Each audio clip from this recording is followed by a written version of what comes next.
are you reading these latest investigations into two of the country's most senior military figures? What does that tell you about the state of the party? Well, I have a number of friends who've served for many, many years watching this very, very closely, and all of them say that this is unprecedented. At the same time, it really doesn't change a lot of the choices the US government has to make about what they're going to have to respond to or necessarily tell us what China will do.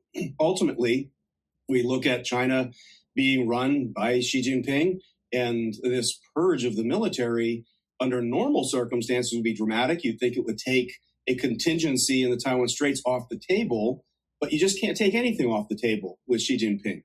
So unfortunately, it gives us a lot to watch, a lot to try to analyze and unpack. And I would bet that the NTD audience has as good information as anybody about this. But unfortunately, we still have a powerful government that could be irresponsible at any time.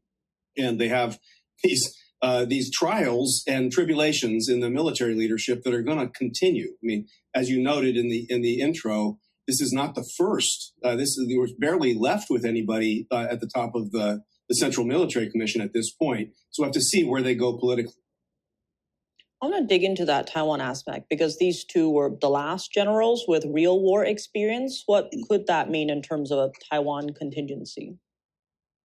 Well, you could read it different ways. So I'll just play the scenario out a little bit. One could read it as they might think, looking at what the United States has done with its armada vis-a-vis Venezuela, looking at what the U.S. was able to do with Iran and hitting sensitive facilities before Chinese tech was able to detect the entry or exit of American forces at that time. These generals could have said, well, we have a lot of investment and a lot of manufacturing deployed, but we don't have a lot of kinetic experience, and certainly not up against the likes of the United States. So they could have been urging caution or more time when she wants to go sooner. At the same time, there are lots of things that could be explaining what's going on with this. The military has been wedded into webs that could be called corrupt at any time. That's the nature of the institution and the way it's financed itself over recent decades. And there could just be political intrigue that goes into why someone's time is up and the mafia boss has decided it's your time to go through a trial or exile or worse. Now, to your point, if Xi Jinping is surrounded by those he sees as loyalists or who are not going to raise caution for a Taiwan plan, could that actually move up that potential Taiwan invasion? Well, I'm one that doesn't really believe there will be a Taiwan invasion in the near term. And part of that is perhaps my hope, maybe I'm wrong about this, but a hope that some measure of real leadership there would recognize that it is militarily very, very difficult. Technologically, that has only gotten more difficult. And if they look at where Russia went, are they that much better in terms of their surety of where their military machine would go in that kind of a contingency? And we have Japan and other powers making clear that this is not something that they would consider incidental or irrelevant to their national interests. So I think the scenarios have gotten more complicated in the last year or two. And so I hope that there's rationality that says that this isn't going to go sooner, but you can never say never. And that's why I think we will always have these questions. We'll always do our best to try to answer them, but we just don't get to know. That's where former Secretary of Defense Rumsfeld was right. We have to be careful what we know and what the things are that we just can't know. And that's life and that's military planning.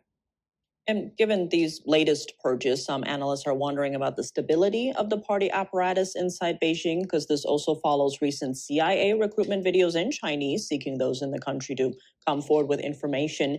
In your view, how stable is the party right now? Or is there a sense of distrust maybe among the party elite? Yeah, I don't think that the party is that stable. Unfortunately, though, I also have a dim view that unstable and ineffective parties in these authoritarian regimes can linger way too long. The searing experience of my lifetime was the North Korean regime in the 1990s, pronounced dead by nearly every intelligence service and diplomatic service in the world, and it's still very much around today.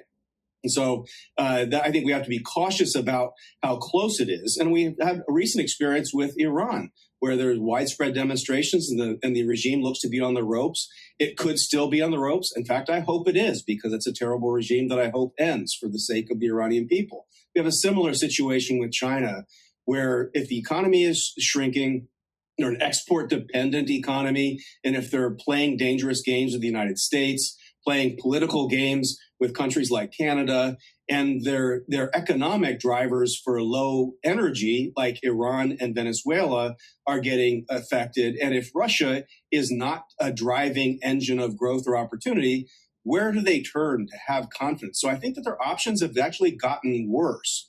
But unfortunately, when you have bloody regimes, they don't have to have only good options before they're willing to take risks. And that is just where we are. In terms of the party leadership that is left, could we see some of them trying to preserve their own status and power and perhaps revolt against Xi Jinping? What's the likelihood of something like that? Yeah, I would just put the likelihood as lower just because Xi has spent his entire time in government killing, trying, purging people who might be in a position to do that. And at this point, they have the world's most advanced surveillance state, and they probably surveil each other more than they surveil anybody else. And so that's where I would think that the odds are a little bit difficult. At the same time, I'm just someone who believes that in the evolution of mankind, we get to these points where these regimes get brittle, they make mistakes, and the people have had enough. I wish I had a better crystal ball to tell me when we are close or at those kind of a tipping points. And I think that the people of China certainly deserve better, and they would have much, much better options under a more humane and accountable government. But I just don't see Xi Jinping going easily or willingly. And so I think that we are in for probably political struggle and more purges like this in institutions beyond just the military. And to your earlier point, with all that's happening inside China, how should the US be evaluating and handling all of this? For instance, are there lessons from the fall of the Soviet Union that could potentially be applied here? Well, there are some lessons, but I think that we're in just such a different place in the world. I think at this point, unambiguously, the United States is a very, very strong economy. It is getting to be stronger militarily. Its alliances, despite some of the political show and tell going on around the world, are actually pretty capable and strong when they matter to China.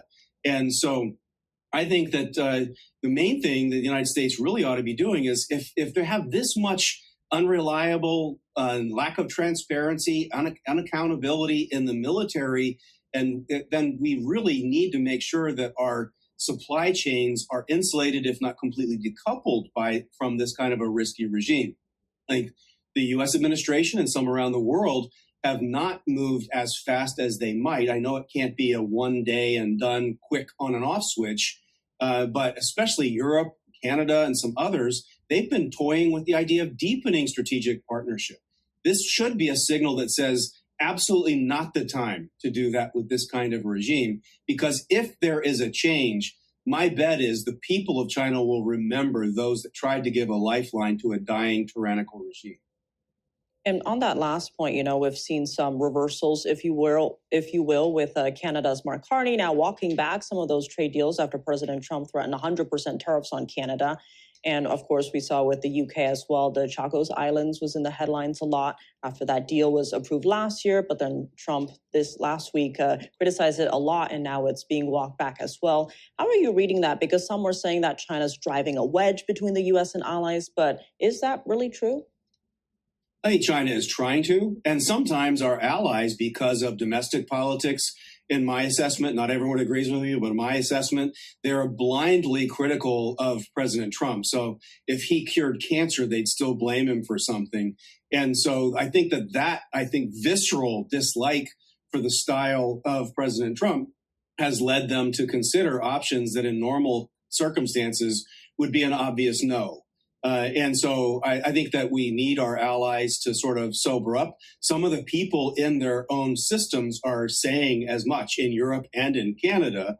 And as you report, we are seeing some of these sobriety checkpoints coming back to maybe not so fast. But it shouldn't be this hard a work to convince the UK not to give sovereignty to strategically located territory to the People's Republic of China or one of their useful allies. That shouldn't need to be a debate among Five Eyes countries.